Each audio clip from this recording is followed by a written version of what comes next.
أعوذ بالله السميع العليم من الشيطان اللعين الرجيم. بسم الله الرحمن الرحيم. الحمد لله المعروف من غير رؤية والخالق من غير ربية الذي لم يزل قائما دائما إذ لا سماء ذات أبراج ولا ليل داج ولا بحر ساج ولا أرض ذات مهاد ولا خلق ذو اعتماد والصلاة والسلام والتحية والإكرام على نبي الرحمة وخازن المغفرة وقائد الخير والبركة ومنقذ العباد من الهلكة سيدنا ومولانا أبي القاسم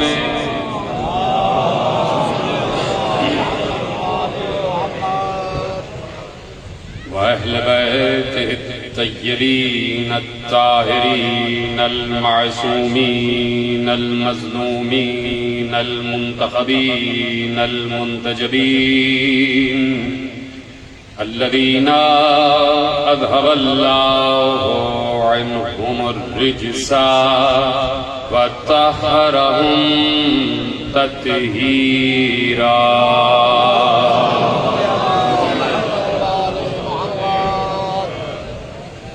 أما بعد فقد قال الله سبحانه وتعالى في محكم كتابه المجيد وفرقانه الحميد وقوله الحق. بسم الله الرحمن الرحيم. الذين ينفقون في السراء والضراء والكاظمين الغيظ والعافين عن الناس والله يحب المحسنين. صلوات علی محمد. صلی علی محمد و آل محمد. 1443 ہجری کے اشرۂ ماہ رمضان کی آج مرکزی بارگاہ بوبی گھاٹ فیصل آباد میں پہلی تقریر اور پہلی مجلس میں شریک ہے. پروردگار عالم کا شکر ہے کہ اس نے ہمیں حسین ابن علی کا غمخوار بنا کر انسانوں میں شمار کیا ہے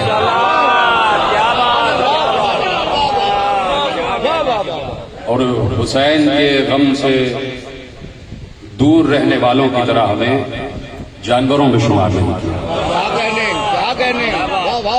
جس کے دل میں کسی بھی مصیبت زدہ کا غم نہیں ہوتا وہ چلتا پھرتا حیوان ہوتا ہے.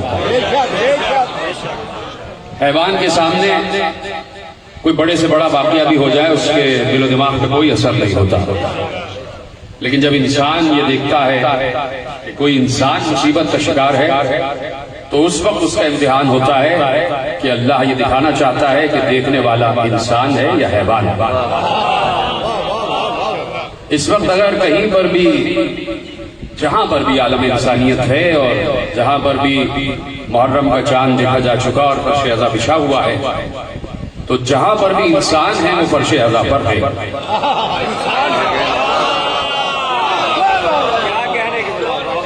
اس لیے کہ کربلا اللہ نے بنائی ہی انسانیت کے فروغ کے لیے. جملہ ہے اور میرا جملہ نہیں ہے، حدیث معصوم ہے. اور آگے پیچھے دائیں بائیں بیٹھے ہوئے تمام حضرات تک یہ جملہ پہنچنا چاہیے، اور پہنچے تو آپ سب کو بولنا بھی چاہیے، اس لیے کہ معصوم کا جملہ حدیث ہے، اور حدیث یہ ہے کہ معصوم نے ارشاد فرمایا کہ اللہ نے دنیا کو بنایا ہی کربلا کے لیے۔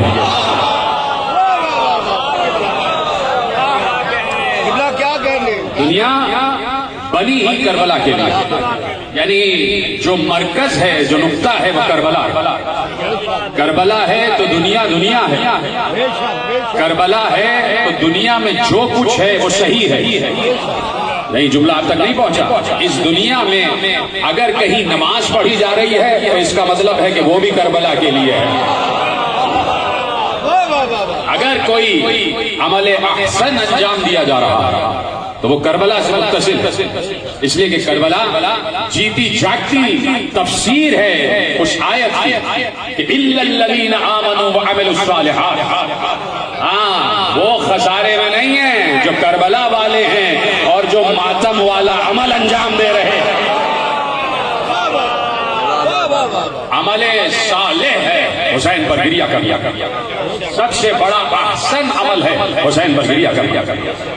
نہیں میرے ساتھ، سب سے بڑا ایمان ہے کربلا پر ایمان، اس لیے کہ کربلا میں یہ جو حسین کا خون بہا ہے اور 72 لاشیں حسین نے اٹھائے ہیں، تو صرف اس لیے نہیں کہ حسین کسی ذاتی مقصد کے لیے نکلے تھے، حسین توحید بچا رہے تھے، حسین عدل بچا رہے تھے، حسین نبوت بچا رہے تھے، حسین امامت بچا رہے تھے، حسین قیامت بچا رہے تھے، اور حسین نماز بچا رہے تھے، حسین روزہ بچا رہے تھے، حسین حج بچا رہے تھے، حسین زکات بچا رہے تھے، حسین بتا رہے تھے کہ جہاد وہ ہے کہ جس میں حسین ہو۔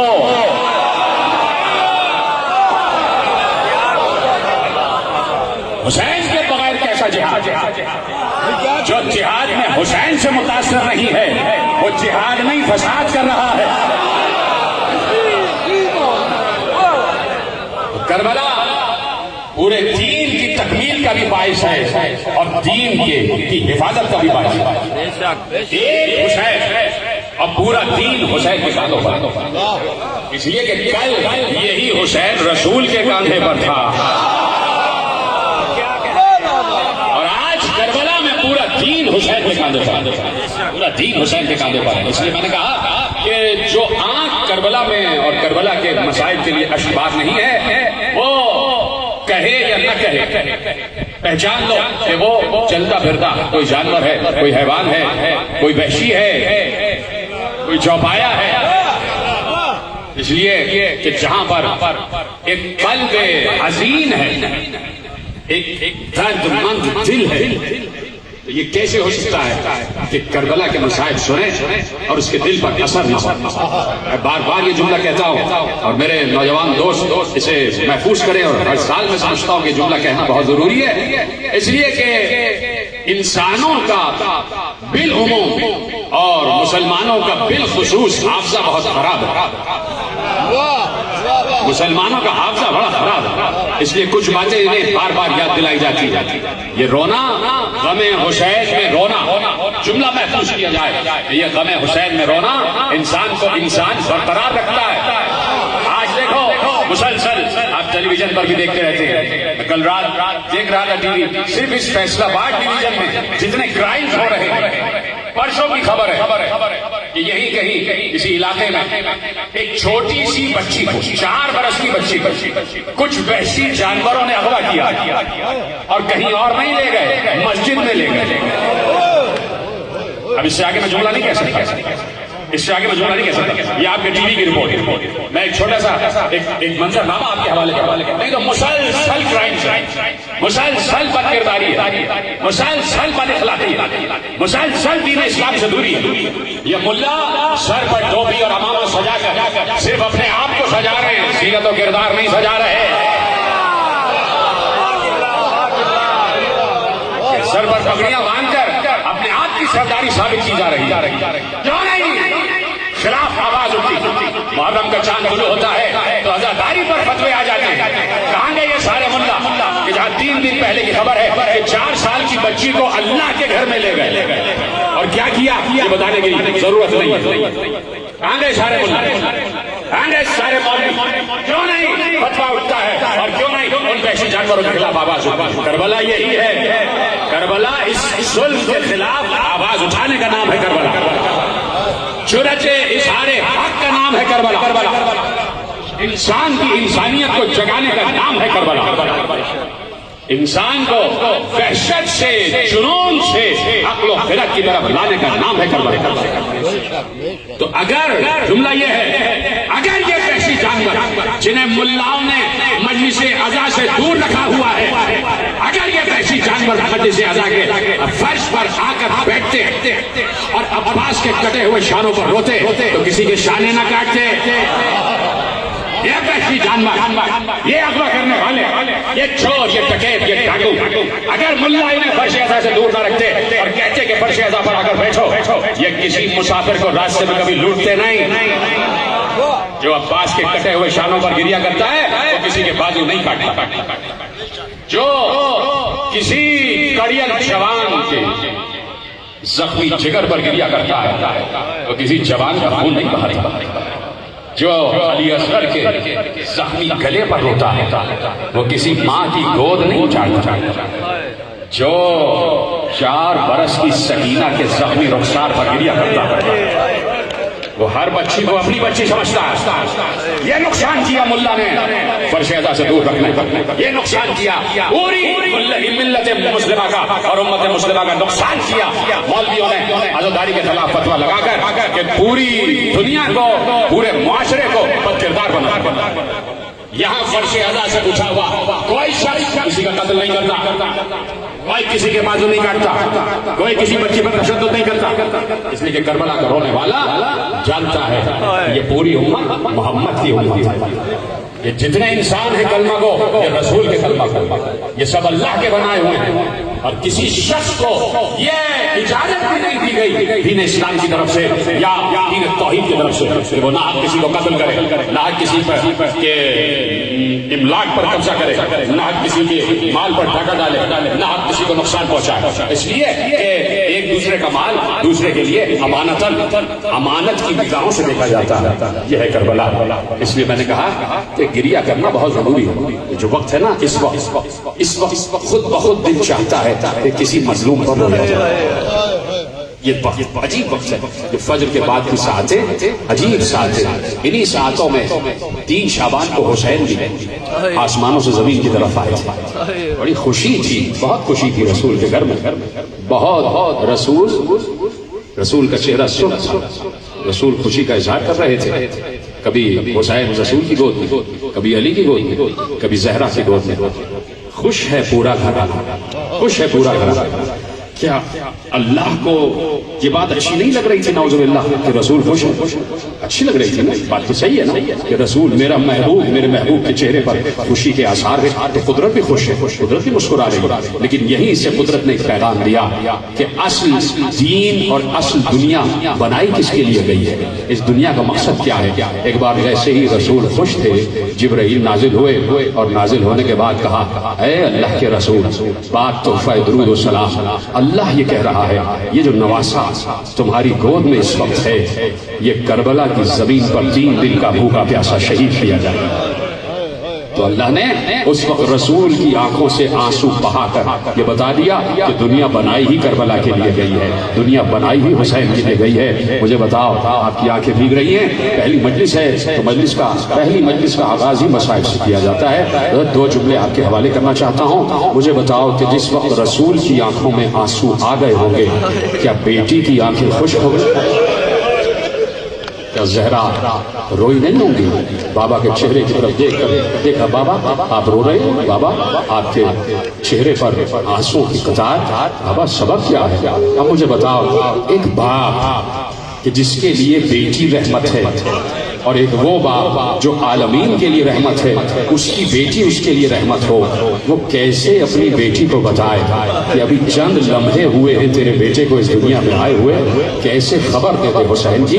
لیکن یہ رسول ہے اور رسول چاہتے ہیں کہ دنیا کو بتائے کہ کربلا اور حسین اور اس دنیا کا ربط کیا ہے۔ کہا بیٹی ابھی جبرائیل نازل ہوئے اور مجھے بتایا کہ حسین کربلا کی تپتی ہوئی ریت پر میرے ہی کلمہ گویوں کے ہاتھوں 3 دن کا بھوکا پیاسا ذبح کر دیا جائے گا، ذبح کر دیا جائے گا۔ میری مائیں بہنیں پس پردہ بیٹھی ہوئی ہیں، خدا آپ کی گودیوں کو سلامت رکھے، آپ کے سہاگ کو سلامت رکھے، اس کربلا کے فرش ادا کے صدقے میں خدا آپ کے سہاگ کو سلامت رکھے، میرے تمام نوجوانوں کو، میرے بزرگوں کو سلامت رکھے۔ میں صرف ایک جملہ نفسیاتی پوچھنا چاہتا ہوں کہ جس کی ماں نے اسی وقت سنا ہو کہ میرا بیٹا 61 ہجری میں شہید کر دیا جائے گا، زہرا کے دل پر کیا گزری ہوگی؟ زہرا مستجاب الدعوات ہے، زہرا خود اگر اللہ سے کہے تو اللہ تقدیر بدل دیتا ہے۔ زہرا نام ہے لیلۃ القدر کا، زہرا کا نام ہی لیلۃ القدر ہے۔ زہرا کے تو دروازے پر آ کر تقدیریں بدل جاتی ہیں۔ زہرا کا یہی بیٹا جو حسین ہے، یہ کسی منزل پر آ کر کسی راہب کو 7 بیٹے بھی دے گا۔ زہرا چاہیں تو اسی وقت ہاتھ بلند کر کے کہیں پروردگار تقدیر بدل، میرے بیٹے کی تقدیر بدل دے۔ لیکن خدا کی قسم سلام کرنا اور عالم انسانیت قیامت تک زہرا کے در پر سجدہ ریز ہو جائے پھر بھی کم ہے، زہرا کا شکریہ ادا نہیں ہو سکتا۔ اس وقت زہرا نے یہ نہیں کہا، اس لیے کہ زہرا مزاج شناس توحید بھی ہے، مزاج شناس رسالت و نبوت بھی ہے۔ صرف زہرا نے یہ کہا، یہ نہیں کہا کہ بابا تقدیر بدل دے، ایک بار صرف یہ کہا بابا جس وقت میرا لال ذبح کیا جا رہا ہوگا کیا اس وقت میں موجود ہوں؟ کہ نہیں زہرا، تم بھی نہیں، میں بھی نہیں، علی بھی نہیں، حسن بھی نہیں۔ تو ماں نے روتے ہوئے صرف ایک جملہ کہا، جہاں جہاں عزادار بیٹھے ہو تمہارے لیے جملہ، اور تمہاری آواز بلند ہو جائے تو ماں نے صرف ایک جملہ کہا، بابا پھر میرے حسین کو روئے گا۔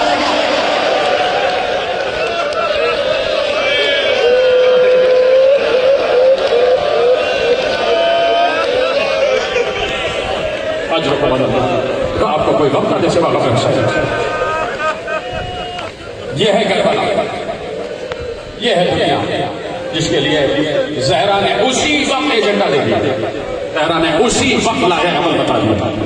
زہرا، رسول اور اللہ، 3 ہستیاں ہیں جن میں اسی وقت طے ہو گیا کہ دنیا بنائی ہی حسین کے لیے، دنیا بنائی ہی کربلا کے لیے۔ کہہ دیا زہرا اللہ ایک قوم کو خلق کرے، اس کے بچے حسین کے بچوں پر روئے، اس کے جوان حسین سے علی اکبر پر روئے، جس کے بزرگ حسین کے بزرگ شہیدوں پر روئے، جس کی خواتین حسین کے اہل حرم پر روئے۔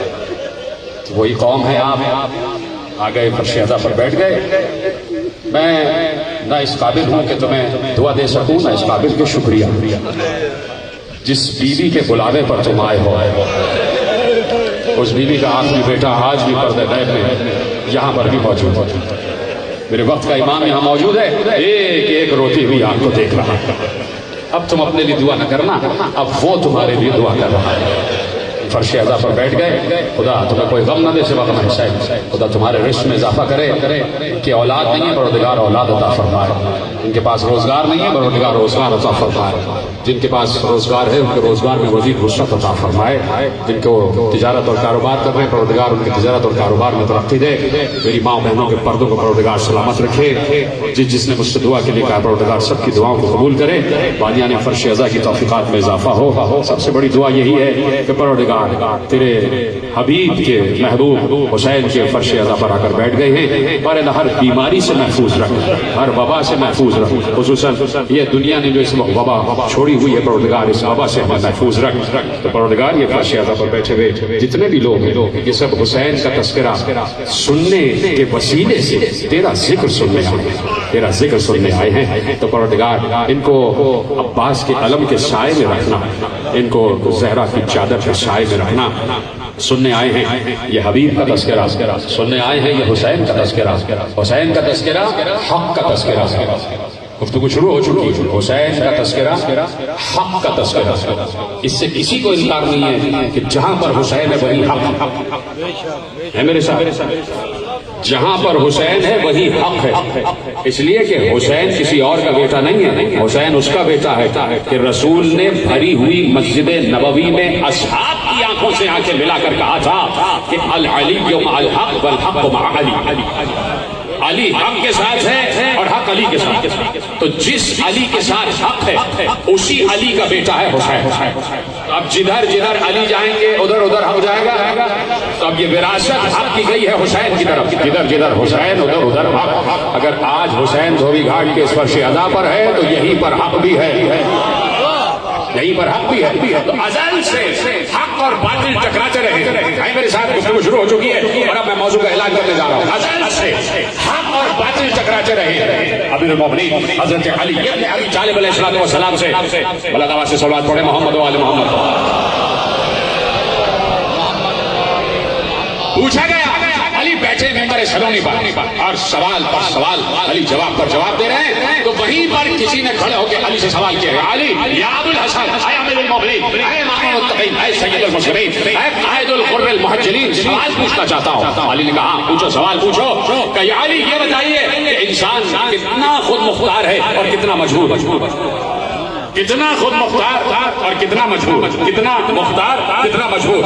علی نے ایک فلسفہ دیا جو قیامت تک کے لیے فلسفہ ہے. اور نوجوان نوٹ کریں اور میری گفتگو پوری دنیا میں اس وقت جا رہی ہے اور سب سن رہے ہیں کہ علی نے ایک فلسفہ دیا. پوچھا گیا کتنا مختار اور کتنا مجبور ہے انسان. علی نے کہا سنا, یہ کائنات جو اللہ نے بنائی ہے اس کائنات کا مقدر ہے, مقدر اس کائنات کی تقدیر میں لکھ دیا گیا ہے. اس دنیا کی تقدیر میں یہ بات لکھ دی گئی ہے کہ یہاں قیامت تک حق اور باطل ٹکرائیں گے.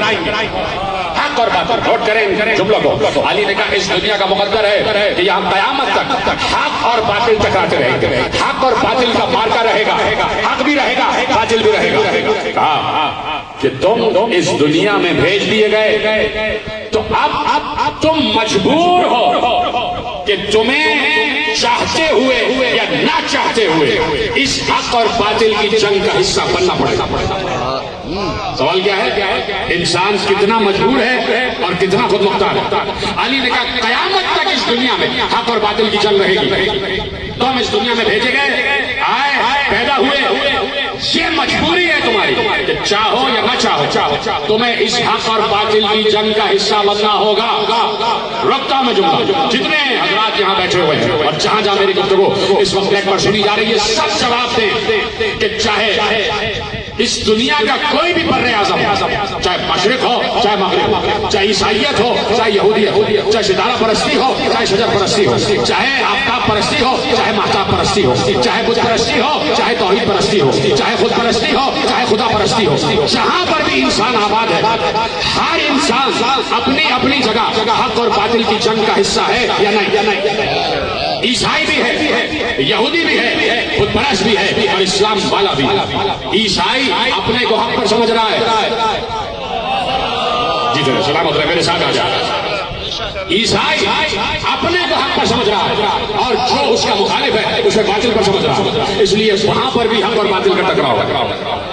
یہودی اپنے کو حق پر سمجھ رہا ہے اور وہ کہتا ہے کہ یہودیوں کے علاوہ کسی کو اس دنیا میں سانس لینے کا حق نہیں ہے. تو یہودی اپنے کو حق پر سمجھتا ہے اور مسلمانوں کو اور دیگر اقوام عالم کو باطل پر سمجھتا ہے. تو یہودی بھی حق اور باطل کے ٹکراؤ کا حصہ ہے.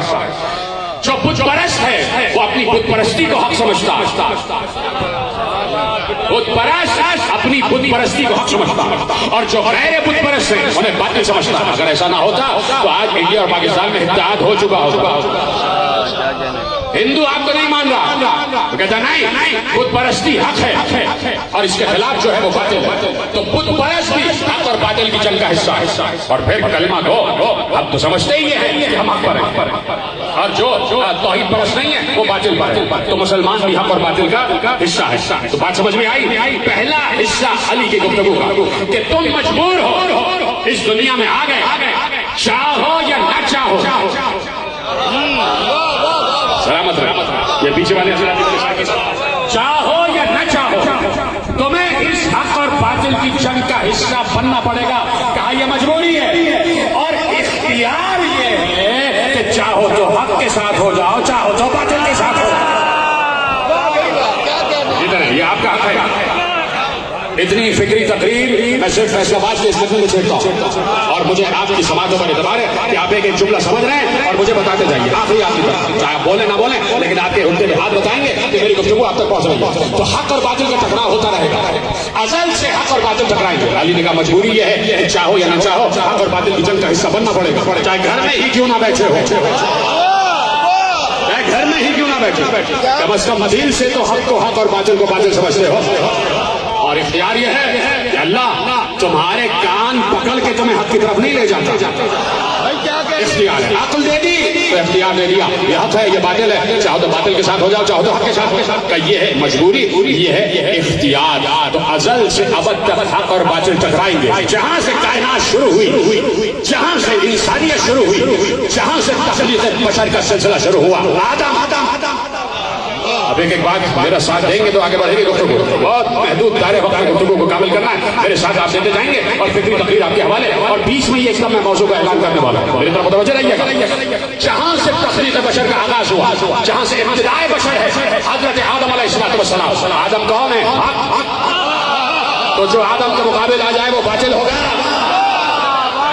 یہ پیچھے والے حضرات میرے ساتھ ہیں نا، اس لیے کہ بڑی عام ترین گفتگو، اور جب موضوع کا اعلان کروں گا تو آپ کہیں گے کہ واقعی یہ موضوع حق بنتا ہے۔ آدم اپنی جگہ حق، تو آدم کے خلاف جو ہے وہ باطل، لیکن حق کے خلاف جو ہوگا وہ باطل ہوگا۔ آدم حق، شیطان باطل، جملہ آپ نے ضائع کر دیا۔ آدم حق ہے، شیطان باطل ہے، جملہ پلٹ دو، آدم حق ہے نا اور شیطان باطل ہے، تو اب جو حق کے مقابل آ جائے وہ شیطان ہوتا ہے۔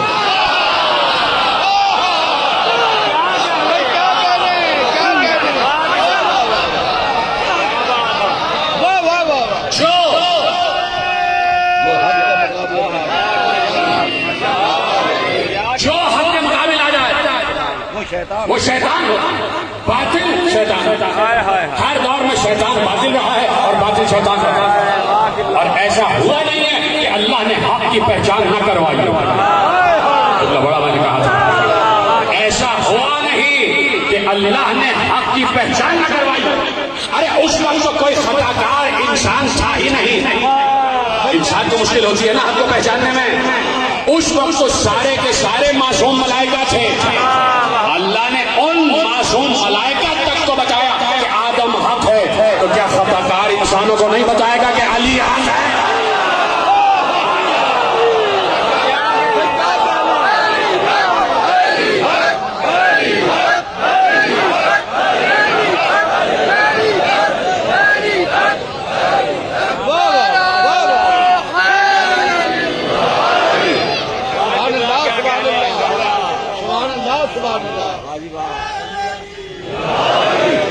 توجہ فرمائیے، تو حضرت آدم علیہ السلام یعنی جہاں سے سلسلہ آغاز ہو رہا ہے، جہاں سے ابتدائے آفرینش ہے، جہاں سے تخلیق بشر کی ابتدا ہو رہی ہے، وہیں سے اللہ نے بتایا کہ ہر دور میں حق رہے، کہیں کسی دور میں بھی دنیا حق سے خالی نہیں رہی، اور حق کو میں پہچانوں گا، آدم حق ہے، اور جو آدم کا انکار کر دے وہ باطل ہے۔ تھا کیا مسئلہ؟ مسئلہ صرف یہ تھا کہ اللہ کہہ رہا تھا میری مانو، بھائی کیا کہنا ہے؟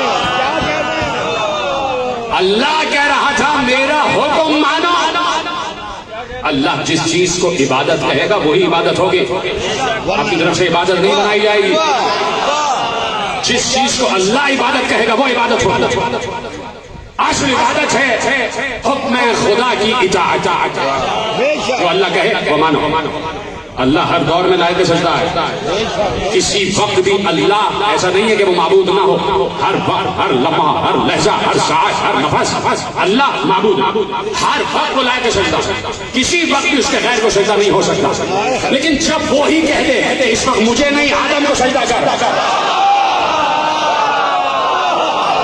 مجھے نہیں آدم کی طرف اپنے سجدوں کا رخ موڑ، تو اب اللہ کو سجدہ کرنا گناہ ہوگا۔ یہ صرف جملہ آپ سمجھ سکتے ہیں، ملا نہیں سمجھ سکتا، ملا یہ جملہ نہیں سمجھ سکتا، عالم سمجھ سکتا، عالم سمجھ سکتا ہے جملہ، ملا یہ جملہ نہیں سمجھ سکتا۔ اس وقت اللہ کہہ رہا ہے مجھے سجدہ نہیں ہوگا، آدم کو ہوگا، تو اس وقت اللہ کی طرف سجدہ کرنا گناہ، حالانکہ اللہ تو ہر وقت لائق سجدہ ہے، اس وقت اللہ کی طرف سجدوں کا رخ موڑ دینا گناہ تھا، اور جو اس وقت اللہ کو سجدہ کرتا وہ یقیناً باطل ہوتا، یقیناً باطل ہوتا۔ کام تو حق والا کر رہا تھا، نیت باطل تھی۔ یہ جملہ میں نے اپنی طرف سے نہیں کہا۔ دو لشکر ٹکرائے شام کی سرحد پر، ادھر بھی صفیں جمی ہوئی ادھر بھی صفیں جمی ہوئی، مارکے کا نام صفین، ادھر بھی لشکر ادھر بھی لشکر، ادھر علی ادھر صبح والا ادھر شام والا،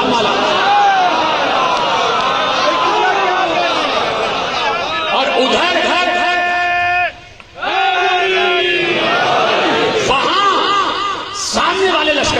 بہت بڑا ایک جملہ کہا گیا اور بڑا حق والا جملہ تھا، وہاں سے آواز اٹھی الحکم للہ الامر للہ، حکومت بھی اللہ کے لیے ہے اور حکم بھی اللہ کے لیے ہے۔ علی کے چاہنے والوں نے کہا یا علی یہ جملہ تو صحیح کہہ رہے ہیں، یہ بات تو حق کہہ رہے ہیں۔ علی نے کہا بات حق ہے لیکن نیت باطل ہے، نیت تو شیطان اللہ کو لائے سجدہ سمجھ رہا تھا، کام تو صحیح تھا نیت باطل تھی، اس لیے کہ غرض کا سجدہ کر رہا تھا۔ تو اللہ نے ہر دور میں حق کو پہچانوایا، کہا حق یہ ہے آدم، اور جو حکم سجدہ سے انکار کر دے گا وہ باطل ہوگا۔ تو آدم اپنے دور میں حق اور شیطان اپنے دور میں باطل۔ تو جس کو اللہ نے حق قرار دیا، جسے اللہ حق قرار دے رہا ہے آدم، تو کیا اس آدم کو صرف نام کا آدم بنایا؟ کہہ دیا کہ ہم نے آدم کو حق قرار دیا ہے، تو ہم نے کسی استاد نے نہیں، کسی ملک نے نہیں، کسی فرشتے نے نہیں، ہم نے آدم کو تمام اسماء کا علم دیا۔ آدم حق ہے، علم آدم الاسماء کلها، یعنی حق وہ ہوتا ہے کہ جس کے پاس کل اسم اعظم کا علم ہوتا ہے۔ پہچان آ گئی؟ حق جو حق ہوگا اللہ کی طرف سے بنایا ہوا، وہ علم آدم الاسماء کلها کی منزل پر ہر اسم سے واقف ہوگا، ہر علم سے واقف ہوگا۔ آدم حق، شیطان باطل۔ دور آگے بڑھا، نوح کا دور آ گیا۔ اب تو پہچاننا کوئی دشوار ہی نہیں ہے۔ نوح کو کسی اور نے نہیں کہا تھا کہ نوح حق ہے، نوح کو اللہ نے کہا کہ نوح حق، اللہ کا بنایا ہوا نوح حق، اور اس نوح کے ذریعے سے جو کام اللہ نے کروایا وہ کشتی وہ حق۔ تو جو کشتی حق ہوتی ہے اسے کشتی نجات کہا جاتا ہے، جو حق ہوتی ہے کشتی اسے کشتی نجات کہا جاتا ہے۔ کہ نوح ہماری طرف سے حق ہے، اور نوح کو ہم نے کشتی نجات عطا کی ہے، تو ہم نے جسے حق بنایا ہے اسے ہم نے خالی ہاتھ نہیں رکھا، کیا دے دیا؟ کہ نوح کو ہم نے نگاہ دے دی کہ پوری قوم جہاں جہاں آباد ہے، ایک مرتبہ سب پر نگاہ ڈال کے کہا پروردگار تو ان پر جلدی سے عذاب لے آ۔ سورہ نوح اور جناب نوح کی دعا قرآن جا کے پڑھ لیجیے، پروردگار تو ان سب پر عذاب لے آ، اس لیے کہ میں قیامت تک ان کی نسلوں میں کوئی مومن نہیں دیکھ رہا۔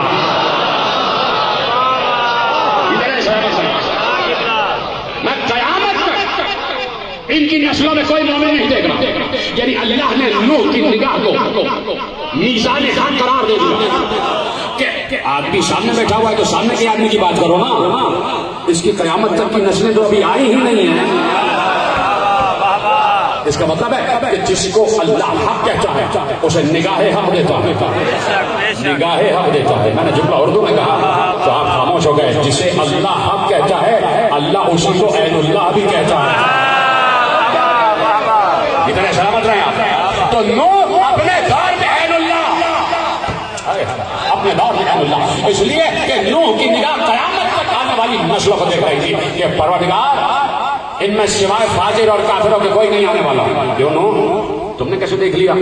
ابھی تو ان کی نسلیں ان کے سلبوں میں، تم نے کیسے دیکھ لیا؟ جہاں اللہ جس نگاہ کو اپنی نگاہ کہہ دے، جس آنکھ کو اپنی آنکھ کہہ دے، وہ آنکھ قیامت تک دیکھ رہی ہوتی ہے، نسلوں کو دیکھ رہی ہوتی ہے۔ لیکن یہ اختصاص ہے میرے مولا علی کا، میں اس منزل پر مولا علی کی آنکھ کو اللہ کی آنکھ نہیں کہوں گا، اس منزل پر میں مولا علی کی تلوار کی آنکھ کو اللہ کی آنکھ کہوں گا۔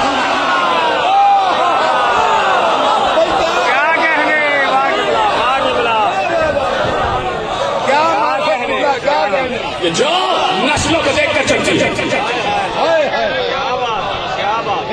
جسے اللہ حق قرار دے اسے اللہ خالی ہاتھ نہیں رہنے دے گا کہ اپنے دور میں آدم حق، ہم نے آدم کو علم دے دیا آسمان، اپنے دور میں نوح تو ہم نے نوح کو نگاہ دے دی، کشتی نجات دے دی۔ اب نوح کے مقابلے پہ جو ہو وہ باطل، نوح کے مقابلے پہ جو ہو، نوح کی قوم تو باہر تھی، پہلے تو گھر میں ہی مخالفت تھی۔ نوح جیسے نبی کی بیویاں نوح کے مخالف، یعنی نبی کی بیوی مخالف ہو۔ تو اب جب نوح حق ہے تو امرات نوح باطل، نبی کی یہ بیویاں باطل ہو گئی، اس لیے کہ حق کے مقابل آ گئے۔ قرآن ٹھیک ہے۔ تو اب آدم اپنے دور میں حق، آدم کے مقابل شیطان آیا باطل، نوح اپنے دور میں حق، نوح کے مقابل جو بھی آ گیا باطل۔ تو اللہ حق کی بھی پہچان کرواتا ہے، باطل کی بھی پہچان کرواتا ہے۔ حق کی پہچان نام لے کے کرواتا ہے اور باطل کی پہچان نشانی سے کروا دیتا ہے، جو اس کے مقابل آ جائے۔ اللہ یاد رکھیے گا، جو اس کے مقابل آ جائے۔ ابراہیم اپنے دور میں حق، ابراہیم اپنے دور میں حق، تو جو ابراہیم کے مقابل آ گیا نمرود جیسا وہ باطل۔ ابراہیم کو خالی ہاتھ تو نہیں بھیجا، ابراہیم حق پر ہے نا، حق پر ہے نا، تو جو حق پر ہوتا ہے آگ اسے جلاتی نہیں۔ بیٹھے آگ اسے نہیں جلاتی، حق پر جو ہوتا ہے آگ اسے نہیں جلاتی، چاہے دنیا کی ہو چاہے آخرت کی ہو، اسے آگ نہیں جلاتی۔ حضرت ابراہیم حق پر آگ گلزار بنا دی، ملکوت تک بھیج دیا کہ آؤ ہم تمہیں ملکوت دکھاتے، اپنے اقتدار کا تمہیں مرکز دکھاتے، جاؤ دیکھو ہم کیسے مردوں کو زندہ کرتے، اب کس طرح رزق تقسیم کرتے۔ اے نوح، اے ابراہیم، اب تمہیں ملکوت السماوات والارض دکھا رہے ہیں، تو جسے حق کہا اسے سب کچھ عطا کر دیا۔ ٹھیک ہے۔ موسیٰ اپنے دور میں حق، موسیٰ اپنے دور میں حق، ید بیضا بھی دیا حق کو، عصا بھی دے دیا اور زبان کو تاثیر بھی دے دی۔ ایسا مارو گے دریا دو ٹکڑے ہو جائے گا، جتنے ٹکڑے چاہو گے ہوتے چلے جائیں گے۔ بیضا دے دی، ہاتھ ایسے کرو گے پوری دنیا منور ہو جائے گی۔ اور تمہیں تو طور پر بار بار بلا رہے ہیں، آؤ ہم سے بات کرو، آؤ ہم سے بات کرو۔ تو نوح اپنے دور میں حق، اور جو نوح کے مقابل آ گیا فرعون وہ باطل، جو حق کے مقابل آ جائے وہ باطل۔ عیسیٰ اپنے دور میں حق، تو حضرت عیسیٰ کو خالی ہاتھ نہ رہنے دیا۔ عیسیٰ جس سے ہم بیمار پیدا کریں اسے تم شفا دے دو۔ عیسیٰ جسے ہم مردہ کر دیں اسے تم زندہ کر دو۔ عیسیٰ جسے ہم نابینا پیدا کریں اسے تم بینائی دے دو۔ عیسیٰ ہم نے آدم کو مٹی سے بنایا، تم پرندے بناؤ مٹی سے۔ جیسے ہم نے آدم کی جسم میں روح ہوگی ویسے تم پرندوں کے جسم میں روح ہوگو، اور وہ اسی طرح اڑتے پھرتے نظر آئیں گے۔ حضرت عیسیٰ اپنے دور میں حق، تو جو عیسیٰ کے مقابل آ گیا وہ باطل، جو عیسیٰ کے مقابل بنی اسرائیل آ گئے وہ باطل۔ تو اب سلسلہ رکے گا تو نہیں نا؟ کیا ابھی بھی کچھ کہنے کی ضرورت رہے گی؟ یہی تک تو آپ کو لانا تھا۔ آدم اپنے دور میں حق، شیطان باطل، نوح حق، جو نوح کے مقابل آ جائے وہ باطل، ابراہیم حق، جو ابراہیم کے مقابل آ جائے وہ باطل، موسیٰ حق، جو موسیٰ کے مقابل آ جائے وہ باطل، عیسیٰ جو عیسیٰ کے مقابل آ جائے وہ باطل۔ تو سلسلہ رکا نہیں۔ محمد حق، جو محمد کے مقابل آ جائے وہ باطل، سلسلہ رکا نہیں۔ علی حق، جو علی کے مقابل آ جائے وہ باطل، اب سلسلہ رکا نہیں۔ حسن حق، جو حسن کے مقابل آ جائے وہ باطل، سلسلہ رکا نہیں۔ حسین حق، جو حسین کے مقابل آ جائے وہ باطل، سلسلہ رکا نہیں۔ ارے زین العابدین حق، جو زین العابدین کے مقابل آ جائے وہ باطل، محمد باقر حق، جو محمد باقر کے مقابل آ جائے وہ باطل، جعفر صادق حق، جو جعفر صادق کے مقابل آ جائے وہ باطل، موسی کاظم حق، رشید بھائی۔ عربی ہمارا موضوع ہے نا۔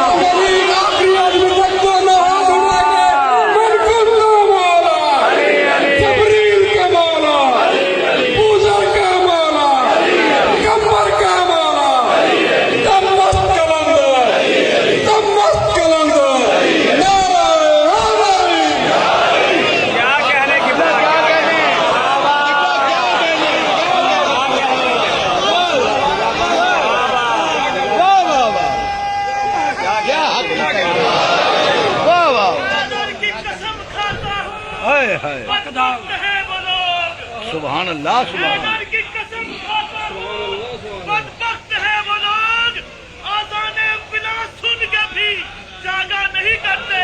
اور آدمی اس شہر کے باطل کو خبر دو، ہم کسی دور میں بھی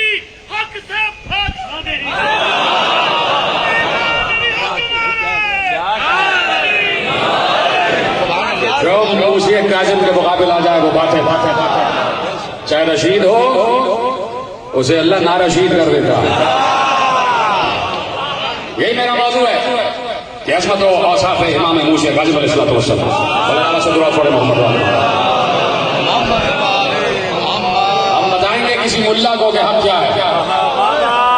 یہ 7واں جو بارش رسول ہے یہ خود اپنی جگہ محمد ہے. ساتھ ہے نا, یہ خود اپنی جگہ محمد ہے, اس لیے کہ محمد نے مصطفیٰ نے بھری ہوئی مسجد نبوی میں اجلہ اصحاب کرام کی آنکھوں سے آنکھیں ملا کر کہیں کسی حجرے میں نہیں کہا تھا, کہیں کسی خلوت خدے میں نہیں کہا تھا, کہیں چھپ کر نہیں کہا تھا, کہیں کسی گھاٹی پر نہیں کہا تھا, کہیں پہاڑ پر چڑھ کر نہیں کہا تھا, کہیں کسی میدان میں غار میں چھپ کر نہیں کہا تھا. پیغمبر نے اجلہ اصحاب کرام کی آنکھوں سے آنکھیں ملا کر کہا تھا کہ ہمارا پہلا بھی محمد ہے, اوسط بھی محمد ہے, آخر بھی محمد ہے, ہم کل کے کل محمد ہیں. تو اب جو محمد کی گستاخی کرے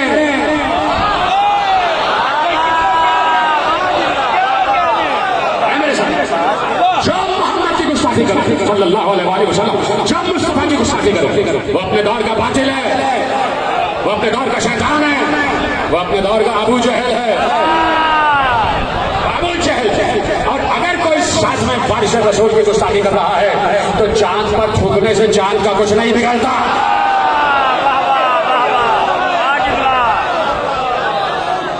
چاند پر تھوکنے سے کچھ نہیں بگڑتا, خود اپنا ہی چہرہ داغدار ہو جاتا ہے. میں تو صرف ایک جملہ کہتا ہوں, کیوں نہیں میری بات پر, اور کیوں نہیں میری بات بھی رسول کی بات پر کیوں نہیں عمل کیا جاتا. جہاں کسی دور کے محمد کی گستاخی ہو جائے, چاہے پہلا محمد ہو, چاہے اوسط ہو, چاہے آخر ہو, کسی بھی محمد کی شان میں گستاخی ہو جائے تو گستاخی کرنے والے کے فوراً ڈی این اے کو چیک کرو کہ اس کے باپ سے ملتا بھی ہے یا نہیں.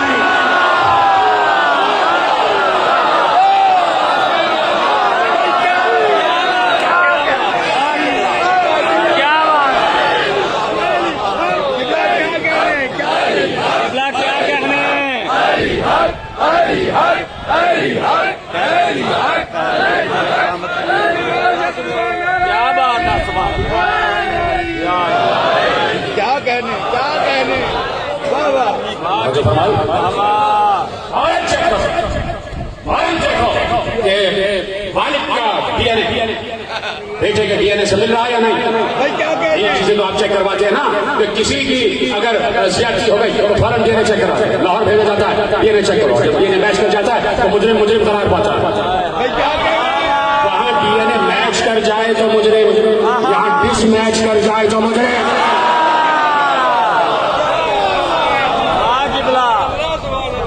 اور پھر اگر ڈی این اے باپ سے میچ نہ کرے تو باپ کو سزا نہ دینا.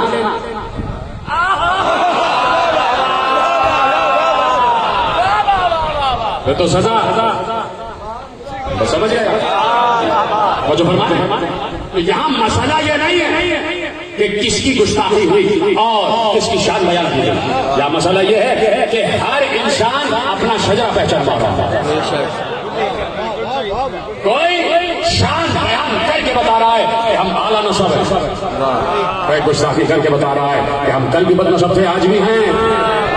اور جو فرما رہے ہیں آپ, اب جہاں پر بھی جو بھی ہم کے مقابل آ جائے وہ بات چلے. اپنے دور میں امام کاظم حق ہے, امام کاظم, اس لیے کہ 7واں وارث رسول ہے, 7واں وارث رسول. ناموں میں عجیب مسئلہ کہ نام میں بھی فرق ہے. ایک موسیٰ نبی گزرے, بھائی کیا کہنے, ان کا لقب تھا غضبان, موسی غضبان, یعنی موسیٰ وہ نبی کہ جو بڑے جلال والا ہے, بڑے غضب میں آ جاتا ہے, جلدی غصے میں آ جاتا ہے, بڑا جلال ہے اس کو. اور اب جب یہی نام امام کاظم تک آیا تو کہا یہ بھی موسیٰ ہے, لیکن اسے پتا ہے کہ اپنے غصے کو قابو کیسے کیا جاتا ہے.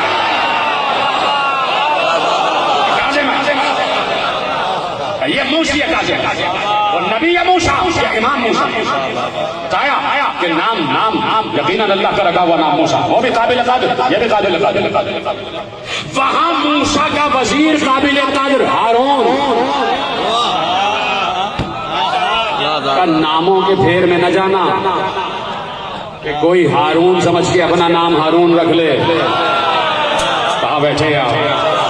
تو ضروری نہیں ہے کہ وہی سیرت سے منتقل ہو جائے. حالانکہ کہا گیا ہے کہ اچھے نام رکھے جائیں اس لیے کہ ناموں کا اثر آتا ہے، لیکن جہاں ڈی این اے ہی مس میچ کر جائے تو وہاں نام بھی اثر نہیں کرتا. جو فرمانا ہے تو جہاں حق کے مقابل آ جائے چاہے کچھ بھی نام رکھو، باطل باطل ہی رہے گا، باطل باطل ہی رہے گا، حق ہی رہے گا. ایک جگہ موسیٰ غضبان یا موسیٰ کاذب، اس کو پتا ہے کہ جلال کو کیسے قابو میں کیا جاتا ہے. بار بار جملہ کہہ رہا ہوں، نہیں پہنچ رہے آپ کو معلوم ہے کہ میرا پسندیدہ ترین موضوع جو ہے اس کو میں کہتا ہوں توحید. توحید میرا سب سے پسندیدہ موضوع ہے اور میں توحید آل محمد ہی بیان کرتا ہوں. توحید آل محمد.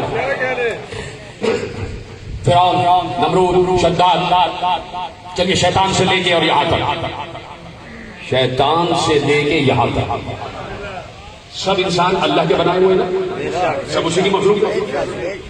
اب تک شیطان سے لے کے اب تک اس گزرتی ہوئی دنیا میں اس لمحے کتنی نافرمانی ہو رہی ہے اللہ کی، کتنی نافرمانی ہو رہی ہے.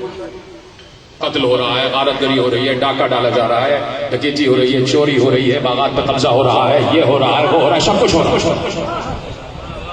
اللہ کی مخلوق اور اللہ کی مخلوق کو نقصان پہنچا رہی ہے. ٹھیک ہے، اللہ کے نام کے ساتھ ایک لقب لگتا اور وہ ہے جل جلالہ. سلامت ہیں جو سمجھ گئے، خدا سب کو سلامت رکھیں. پیچھے والے حضرات بھی میرا ساتھ جل جلالہ ربی، میرا رب بڑے جلال والا ہے. تو جلال والا ہے تو فوراً عذاب کیوں نہیں نازل کرتا؟ اسی صفت رب کو کہا جاتا ہے کہ جلال تو ہے لیکن اسے معلوم ہے جلال کو استعمال کب کرنا ہے. موسی کاظم نہ ہو تو اس کی یہ صفت جلال صفت کاظم سمجھ ہی میں نہ آئے کہ وہ جلال والا قدرت رکھتے ہوئے بھی کیسے افو درگزر سے کام لیتا ہے. سمجھ گئے میرا سلام؟ تو اللہ کی ایک ایک صفت کا مظہر ہے میرے دور کا ایک ایک امام. اللہ کی صفت کاظمیت کا مظہر ہے میرا مولا موسی کاظم. مجھے کاظم نے بتایا کہ وہ اپنے جلال کو کیسے قابو کرتا، وہ اپنے جلال کو روکتا کیسے ہے، وہ افو درگزر سے کام کیسے لیتا. جب اس کا ایک نمائندہ کاظم ہے وہ کتنا بڑا کاظم ہوگا. بہت بڑا جملہ آپ نے ظاہر کیا. جب اس کا زمین پر بھیجا ہوا نمائندہ کاظم ہے تو خود اللہ کتنا بڑا کاظم ہوگا. وہ کاظم ہے. 5-7 منٹ لیں گے مجھے؟ آپ ذرا سا لیٹ بیٹھا تھا، 5 منٹ لینا چاہتا ہوں. آپ کے پاس ہے نا موضوع ہے اور یقیناً نصرت امام یہی ہے جو اس وقت ہم کر رہے ہیں.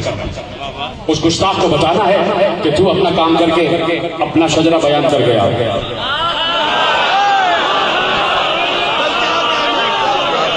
آج اپنا شجرہ لکھوانا ہے. ہم سرخرو ہو رہے ہیں دربار محمد، ہم سرخرو ہو رہے ہیں دربار سیدہ، ہم سرخرو ہو رہے ہیں دربار علوی. ٹھیک ہے، ہم سرخرو ہو رہے ہیں دربار حسین، اس لیے کہ حسین ہی کا تو بیٹا ہے، حسین ہی کا تو چوتھا بیٹا ہے نا موسی کاظم. آج دربار حسین میں بھی ہم سرخرو ہو رہے ہیں. آج ہم اپنا شجرہ پہچانوا ہے. تو میرے عزیزو، چار دنیا کو پڑھو، چار دنیا کی کتابیں پڑھو. خصوصاً میں یہاں بیٹھے ہوئے مخلوق مجلس مخاطب میرا یعنی یہ فخر ہے کہ مقتدر میرے اہل سنت برادران میں تشریف فرما ہوتے ہیں اور مسلسل آتے ہیں. تو ان کی خدمت یعنی جس کو آپ کہتے ہیں کہ فوڈ آف تھاٹس، یعنی کوئی بات ذرا عقل کی ہو جائے، کوئی پیغام پہ چلا جائے. حدیث میں آپ کے سامنے حدیثوں کے امثال لگا سکتا ہوں، لیکن اس وقت میں صحیح مسلم کی ایک حدیث آپ کے حوالے کرنا چاہتا ہوں جس کے لیے میں ایک جملہ ہمارے یہاں کے بہت بڑے عالم کا جملہ علامہ نظیم الشہادی علی اللہ مقاموں کہتے تھے کہ جو صحیح مسلم کی نہ مانے وہ صحیح مسلم نہیں.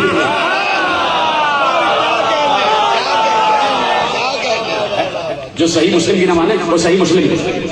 تو اب جو صحیح مسلم ہے وہ صحیح مسلم کی بات مانتا ہے.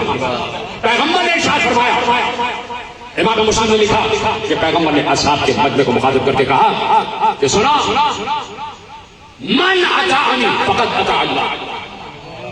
جس نے میری اطاعت کی اس نے اللہ کی اطاعت کی. محفوظ کریں گے کہ جملہ ریکارڈ ہو رہا ہے. اور آپ کو بتائیں کہ کبھی بھی ممبر سے کہیں پر اختلافی بات کرنے کا قائل ہی نہیں. اس لیے کہ یہ پیغام ایک گلوبل پیغام ہے, گلوبل میسج ہے, سب کے لیے ہے, اسلام سب کے لیے ہے, حسین سب کے لیے ہے, فرش اعضا سب کے لیے. یہ فرش اعضا یہ کھلا ہوا, ادھر سے بھی کھلا ہوا, ادھر سے بھی کھلا ہوا, چاروں طرف سے فرش اعضا کے دروازے کھلے ہوئے. بتا رہے ہیں کہ کل حسین کو انتظار تھا ہور کا, آج ہمیں انتظار ہے ہور کا. اور بن کے آنا. شرط یہ ہے کہ فرش اعضا پر حور بن کے آنا, خواہشات کے غلام بن کر نہ آنا. غلام نہیں, حور کا مطلب ہوتا ہے آزاد. تو اب جس نے اللہ کی اطاعت کی اس نے میری اطاعت کی. من عصانی فقد عصى الله, اور جس نے اللہ کی نافرمانی اس نے میری نافرمانی. جملہ آگے بڑھا دو, آپ کی اجازت ہے. پھر کہا اللہ اکبر. اس سے محکم اور واضح حدیث کیا ہوگی کہ جس نے میری اطاعت کی اس نے اللہ کی اطاعت کی, جس نے میری نافرمانی اس نے اللہ کی نافرمانی. پھر کہا من اطاع الامام فقد اطاعنی ومن عصى الامام فقد عصاني, اور جس نے اپنے دور کے امام کی اطاعت کی اس نے میری اطاعت کی. کوئی جملے کو سمجھنے والا جملہ پہنچا دیا. بہت کم افراد نے میرا ساتھ دیا کہ جس نے امام کی اطاعت کی. پہلے کیا کہا, جس نے میری اطاعت کی اس نے اللہ کی اطاعت کی, جس نے میری نافرمانی کی اس نے اللہ کی نافرمانی. جس نے امام کی اطاعت کی اس نے میری اطاعت کی, جس نے امام کی نافرمانی کی اس نے میری نافرمانی کی. یہ امام ہے کون؟ میں امام مسلم کی حدیث آپ کے حوالے کر رہا ہوں اور مسلموں سے بات کر رہا ہوں. بھائی کیا کہنے, یہ امام ہے کون جس کا تذکرہ صحیح مسلم میں امام مسلم نے حدیث رسول کے ذریعے محفوظ کیا, جس نے امام کی اطاعت کی اس نے میری اطاعت کی. تو یہ امام ہے کون جس کو رسول امام کیا. جیتے رہے آپ ساتھ رہنا, سلامت رہیں. جسے رسول امام کہہ رہے ہیں, حالانکہ رسول خود امام ہے. حسن صادق صاحب کہاں جاؤں میں بڑے جملے حوالے کر رہا ہوں. اس لیے دیکھیے نا, رسول خود امام ہے, رسول امام ہے. پھر آپ چپ ہو, رسول امام ہے, رسول نبی بھی ہے, رسول بھی ہے, امی بھی ہے, ہاشمی بھی ہے, مطلبی بھی ہے, قرشی بھی ہے, مکی بھی ہے, مدنی بھی ہے, حسنی بھی ہے, حسینی بھی ہے, الہی بھی ہے, اور امام بھی ہے. امام بھی ہے رسول, خود امام ہے رسول. نہیں, پھر آپ ساتھ رسول اپنے دور میں امام ہیں. اچھا اتنا صحیح مجمع بیٹھا ہے, آپ اصل میں وہاں تک پہنچ نہیں پا رہے. میں صرف ایک لفظ کہوں آپ پہنچ جائیں گے. جناب ابراہیم کا امتحان لیا تو اللہ نے امتحان میں کامیابی کے بعد ابراہیم کو انعام کیا دیا. جی میرے سلامت ہے, انی جاعلک للناس اماما. ابراہیم ہم نے تمہیں انسانوں کا امام بنایا. تو اگر آیت یہیں پر رک جاتی تو امامت ابراہیم پر رک جاتی. کیا کہنے جملے میرے یاد رہے, اور اگلی تقریروں میں سارے جملے ایک دوسرے سے جوڑے ہوتے ہیں. آپ کو پتا ہے میں موضوع سے ہٹتا نہیں, لیکن ایک تقریر دوسرے سے جوڑی ہوئی. ابراہیم جیسے ہی کہا کہ ہم نے تمہیں امام بنایا تو آیت رکی نہیں. میں نے کہا نا اگر آیت رک جاتی تو شاید امامت ابراہیم پہ ختم ہو جاتی. شروع وہیں سے ہوتی, ختم وہیں پہ ہو جاتی. فوراً کہا ومن ذریتی. کیا یہ ہوتا میری ذریت میں جائے گا؟ اللہ نے کہا جائے گا, بالکل جائے گا, لیکن ظالموں کے پاس نہیں جائے گا. ظالموں کے پاس نہیں جائے گا. اب ذریت ابراہیم میں امامت چلی, ذریت ابراہیم میں امامت چلی. آگے آنے والی تقریب میں بیان کروں گا کہ ابراہیم سے اسماعیل, اسماعیل سے میدار, میدار سے حمل, حمل سے نبت, نبت سے سلامہ, سلامہ سے عود, عود سے عود, عود سے عدنان.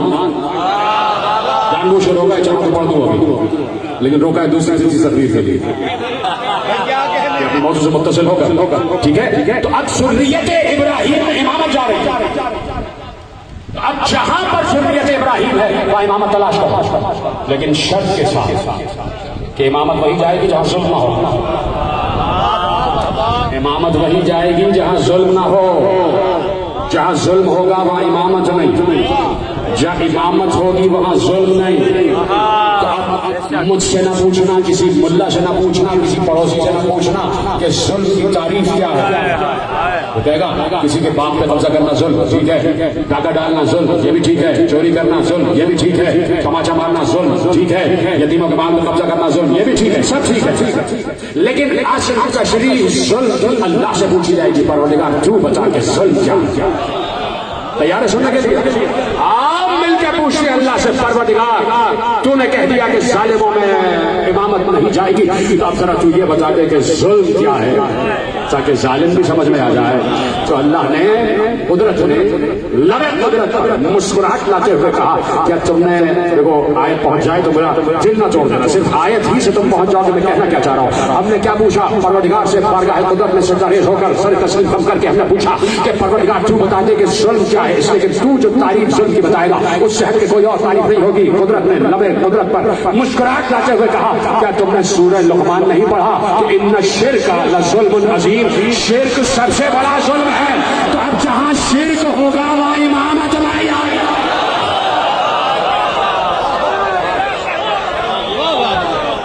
تو اب نسل ابراہیم میں وہ شاخ تلاش کرنا کہ جہاں شرک نہ ہو اور جہاں شرک نہیں ہوگا وہی امامت جائے گی. تو نسل ابراہیم چلتے چلتے چلتے چلتے آگے رسول.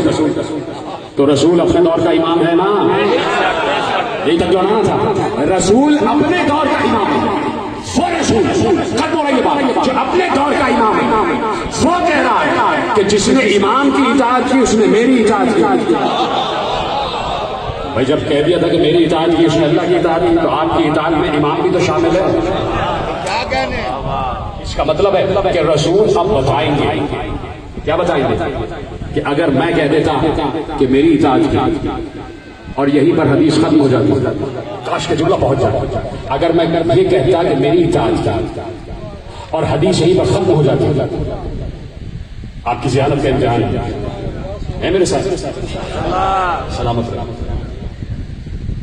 جی خاموشی بتا رہی ہے میرے ساتھ حسن صادق صاحب. خدا کا شکر ہے کہ آپ کے لیے توجہ سے سنیں. یہ جہاں جہاں میری تقریر جا رہی ہے سب پورے ورلڈ میں وہ دیکھیں فیصلہ باد کی اس مجمع میں. فخر ہے مجھے اس مجمع میں. کیسی توجہ سے سنیں.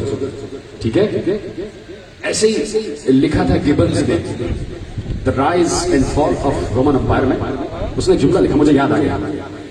اس نے کہا کہ جیسے ہی رسول نے دعوت انگریز مورخ اس نے کہا جیسے رسول نے دعوت ذوالعشیرہ میں کہا کہ کون ہے جو میرا اس مقصد میں میرا ساتھ دے گا وہی میرا وزیر ہوگا، وہی وزیر ہوگا، وہی خلیفہ ہوگا. بھائی کیا کہنے؟ تو گیبلز کا جملہ بتاؤں.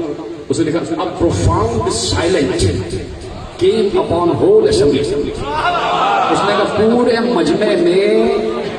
مجمع میں خاموشی چھائی ہوئی تھی اور کا بیچ میں سے 10 برس کا بچہ اٹھ کے کہتا ہے میں آپ کا ناصر.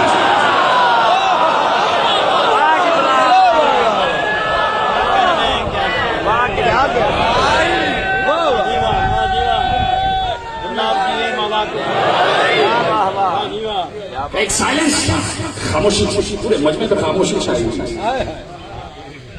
اس وقت دعوت عام تھی. جو بیچ میں سے کھڑے ہو کے کہتا آج ہم اسی کا تذکرہ کر رہے ہوتے.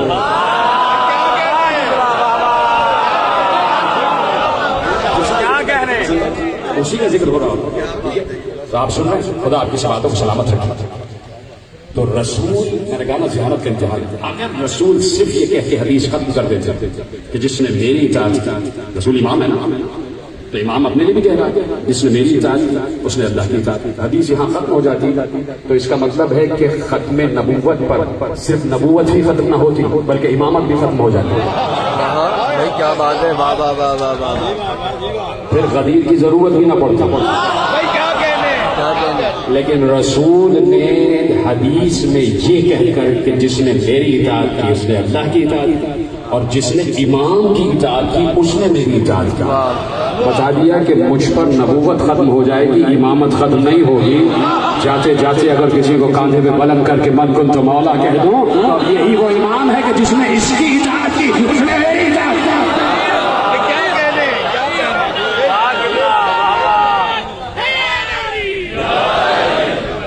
غدیر غدیر غدیر کے بعد حسن مشتبہ کے لیے علی نے غدیر قائم کیا. حسن یہ سوال پوچھنے آئے بیٹا, ذرا تم تو اس کے سوال کا جواب دے دو. تو حسن مشتبہ سے سوال کا جواب نہیں دلوا رہے تھے. میرے نوجوان جملہ ضائع نہ کیجیے. ممبر سلونی پر حسن مشتبہ کو کھڑے کر کے سوال کا جواب نہیں دلوا رہے تھے, بلکہ کہہ رہے تھے من کنت مولا ہو فہذا حسن مولا.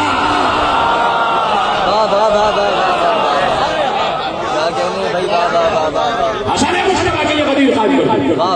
حسن نے حسین کے لیے غدیر قائم کی, حسین نے زین العابدین کے لیے غدیر قائم کی. کہاں قائم کی تو آپ کو بتائیے, نہیں تو مصائب آ جائیں گے. زین العابدین کے لیے حسین نے غدیر قائم کی, زین العابدین نے محمد باقر کے لیے غدیر قائم کی, محمد باقر نے جعفر صادق کے لیے غدیر قائم کی. اب جعفر صادق سے پوچھا جائے گا کہ تمہارے بعد مولا کون ہے, تو اب اگر جعفر صادق کہہ دیں کہ من کنت مولا ہو فہذا کاظم مولا, تو کاظم حق ہے, ہارون باطل ہے.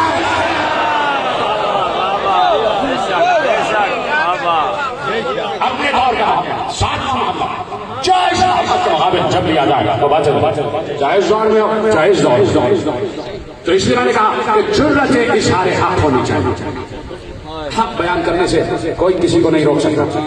جائیے آپ کب ہو رہی ہے بات, آپ انگلینڈ جائیے اور وہاں ہائیڈ پارک ہے, ہائیڈ پارک بھرا رہتا ہے لوگوں سے. کہا جو جس کو کہنا ہائیڈ پارک میں آئے بول دے. آزادی اظہار رائے ہے, کسی کے خلاف بولو کچھ نہیں کہا جائے گا. صرف یہ ہے کہ تشدد نہیں کر سکتے. انگلینڈ میں یہ ہے کہ آپ بول دیں, آپس میں ایک دوسرے سے بحث کریں, ایک دوسرے کو برا بھلا کہیں, پولیس بیچ میں کھڑی رہتی ہے, کچھ نہیں بولتی. اس وقت پولیس بولتی ہے اگر آپ نے کسی کے گریبان پہ ہاتھ ڈال دیا. کا تشدد کی اجازت نہیں ہے. رائے کا اظہار کرو, اگر سامنے والے کو تمہاری بات سمجھ میں آ جائے گی تو وہ تمہارا ہو جائے گا. یہی تو اسلام کہہ رہا تھا, اے رسول تلوار نہیں نکلے گی, ان کو بھی بلا لو, تم بھی چلے جاؤ, جو جھوٹا ہو اس پہ اللہ کی لعنت ہو جائے. یہ ہے اسلام, یہ ہے محمد, یہ ہے کربلا. آج اسی کربلا کی یاد کے لیے بیٹھے, جس نے ہائے کہا ہے ممبر کی قسم, اس نے اپنی قبر کی پہلی رات سے نور سے منور کر دیا. میں تمہیں زین العابدین کا بیٹا ہوتے ہوئے تمہیں, یہ تو تم نے ہائے کہا ہے, میں تمہیں اطمینان دلاتا ہوں تمہاری قبر اب اندھیری نہیں رہے گی. جو نام حسین پر ہائے کہنے کا وہ اپنی قبر میں چراغ لے کے جاتا ہے, اس کا استقبال پھر خود حسین سے علی کہتے آ گیا میرا رونے والا, آ گیا میرے مسائل سے ہائے کہنے والا, آ گیا ہائے کہنے والا. نہ پڑھتا میں یہ جملہ حسن صادق جیسے ذاکر, بڑا مرتبہ حسن بھائی, سب سے بڑا مرتبہ یہ نوحہ. آپ کے پاس اس سے بڑا کوئی تاج نہیں, اس سے بڑا لے جائیے. جتنے ذاکرین جہاں نہ میری آواز سنی جائے گی آپ کے حوالے کروں. میری کتاب انشاءاللہ پریس میں گئی بھی, آ جائے گی, ولایت العباس. اس میں نے ایک روایت لکھی, ایک بہت بڑے عالم, وہ بہت بڑے ذاکر بھی تھے, بہت بڑے ذاکر, اور روضہ خان کہتے ہیں ذاکروں کو مصاحف پڑھنے والے. تو ایک بار انہوں نے خواب دیکھا کہ ان کی روح پرواز کر اور روح پرواز کر رہی. وہ کہتے آسمان سے میں نے کچھ سواریاں دیکھی, 27 نور کے گھوڑے تھے, ان پر کچھ ہستیاں بیٹھی ہیں 27 کا. جیسے میری نگاہ پڑی تو سب سے آگے جو تھے گھوڑے پہ بیٹھے تھے وہ حبیب ابن مظاہر تھے, حبیب ابن مظاہر, اور پیچھے 26 شہدائے کربلا. حبیب ابن مظاہر نے کہا کہ تمہیں حسین ابن علی نے بلوا لیا ہے, تمہارا وقت آ گیا. حسین نے کہا تمہیں لے کے اپنے پاس آ جاؤ. جن کی آنکھیں ابھی بھی خشک ہیں, کیا یقین نہیں آ رہا تھا؟ حسین بلواتے ہیں اپنے چاہنے والے. حسین طے کرتے ہیں کس رونے والے, کس چاہنے والے, کس عزادار کو بلانا. اور پھر جو ذاکر ہو یہ نہ سمجھنا کہ ہم ہی ذاکر ہیں. جب آپ یہاں بیٹھ کے ہائے حسین کہتے ہو تم ذاکر ہو جاتے ہو, یقین کرتے تم ذاکر ہو جاتے ہو. ایک بار کہا کہ حسین نے آپ کو بلوا لیا ہے, تمہیں بلوایا. ان روضہ خان نے کہا حبیب میرے مولا سے جا کے کہو جیسا انہوں نے کہا میں حاضر ہوں، لیکن میری 2 بیٹیاں ہیں بھی چھوٹی ہیں، میں چاہتا ہوں ان کی شادیاں ہو جائیں، گھر کے کچھ کام ہیں، کیا اتنی مہلت مل سکتی؟ حبیب ابن مظاہر کہتے ہیں تم رکو میں مولا سے پوچھ کے آتا ہوں۔ حبیب گئے، واپس آئے، کہا مولا نے اذن دے دیا، مولا نے تمہاری زندگی بہت فاقی اور تم نے جیسا کہا ہے تمہاری بیٹیوں کی شادی ہو جائے گی۔ ختم ہو گئی روایت، سنیں گے؟ ذاکر نے ایک بار دیکھ کر کہا اے حبیب ابن مظاہر میں نے تو سنا تھا کہ کربلا میں 72 شہداء تھے، اس وقت میں کل 27 کو دیکھ رہا ہوں، یہ کیا بات ہے؟ تو سنیں گے حبیب نے کہا جو ذاکر اپنی پوری زندگی میں جتنے شہداء کے مصائب پڑھتا ہے اس کی موت کے وقت اتنے ہی شہداء اسے ملے ہیں، اس لیے ہر شہید فقیریہ کیا اس سے بڑا کوئی مرتبہ نہیں، اس سے بڑا کوئی تاج نہیں، اس میں پر سے بڑا کوئی تخت نہیں ہے کہ جہاں حسین ابن علی لینے آ جائیں۔ خدا سلامت رکھے تمہاری بھیگی ہوئی آنکھوں کو، آج ایک گجری ہوئی ماں کو قرصہ دینے آئے ہو، گجری ہوئی ماں کو قرصہ دینے آئے ہو۔ کسی ذاکر نے خواب میں دیکھا حسین سر سے پاؤں تک لہو لہان ہے، سر سے پاؤں تک حسین کے جسم میں سوراخ ہوئے ہیں، ہر سوراخ سے لہو بہ رہا ہے، 1900 ہے زخم تنے پاش پاش پر، میرے لیے سے لکھا نا کہ 1900 ہے زخم تنے پاش پاش پر، زینب نکل حسین تڑپتا ہے فاقتا، ٹھیک ہے؟ تو کہا کہ پورے جسم پر زخمی زخم زخمی زخم، ہر زخم سے لہو رس رہا تھا۔ اس ذاکر نے کہا مولا اتنے زخم، کہا کہ امت نے بڑے زخم دیے، بڑے زخم دیے ہیں۔ دوسرے دن خواب میں دیکھا، پھر حسین کو دیکھا، حسین کے سارے زخم ختم ہو چکے، سارے زخم ختم ہو چکے۔ ذاکر نے پوچھا مولا یہ سارے زخم کل تک دیکھے اور آج سارے زخم ختم ہو گئے؟ کہاں سارے زخم ختم ہو گئے، صرف 2 زخم ہیں جو ابھی ہیں وہ دکھائی نہیں دیتے۔ کہ مولا یہ سارے زخم ختم کیسے ہو گئے؟ کہا جب مرہم لگا لیتا ہوں زخم ختم ہو جاتے ہیں۔ اس نے پوچھا وہ مرہم کیا ہے؟ کہا جب جتنے عزادار میری مصیبت پر روتے ہیں تو ان کے آنسو میرے زخموں کا مرہم بن جاتے ہیں۔ کہ یہ 2 زخم جو آپ کہہ رہے ہیں ابھی ہرے ہیں، منظر نہیں ہوئے۔ کہا ایک عباس کے کٹے ہوئے شانوں کا، ایک علی اکبر کے زخمی جگر کا۔ آپ کی آوازیں بلند ہو جائیں، اس سے بڑا کوئی مسائل ہو نہیں سکتا میرے عزیز۔ پہلی محرم آ گئی، ختم کر رہا ہوں تقریر، جی آپ ماتم کریں گے اور یقیناً ماتم ہی کا مہینہ ہے۔ یہ ماتم ساری مصیبتوں سے، ساری بیماریوں سے بچاتا ہے، ساری آزاریوں سے بچاتا ہے۔ جو ماتم کا قائل نہیں ہے آج وہ ماتم کر کے دیکھے، اگر اس کے دل میں، اس کے جسم میں کوئی بیماری ہے، میں تمہیں گارنٹی دے رہا ہوں تم شفا یاب ہو کر جاؤ گے، شفا یاب ہو کر جاؤ گے۔ ماتم ضرور کیا کرو، ماتم ضرور کیا کرو، اسی لیے نوحان کہتے ہیں کہ ماتم کرو تو یہ یقیناً ہمارے ہی حق میں بہتر ہوتا ہے۔ ماتم کریں گے نا میرے عزیزوں، ہے نا میرے ساتھ؟ آج پہلی محرم آ گئی، فاطمہ زہرا کے لال کا تذکرہ شروع ہو گیا۔ میں صرف یہ چاہتا ہوں 1 یا 2 منٹ میں ایک بیمار بچی کا تذکرہ ہو جائے، حسین کی 9 برس کی بیمار بیٹی کا تذکرہ، ایک چھوٹی سی معصومہ کا تذکرہ ہو جائے، اور حسین کی بڑی محبت کرنے والی بیٹی۔ بیٹیاں تو بڑی محبت کرنے والی ہوتی ہیں نا۔ دیکھو جب بیٹیاں ہو جائیں تو پریشان نہ ہوا کرو، اپنی بیویوں کو تانے نہ دیا کرو۔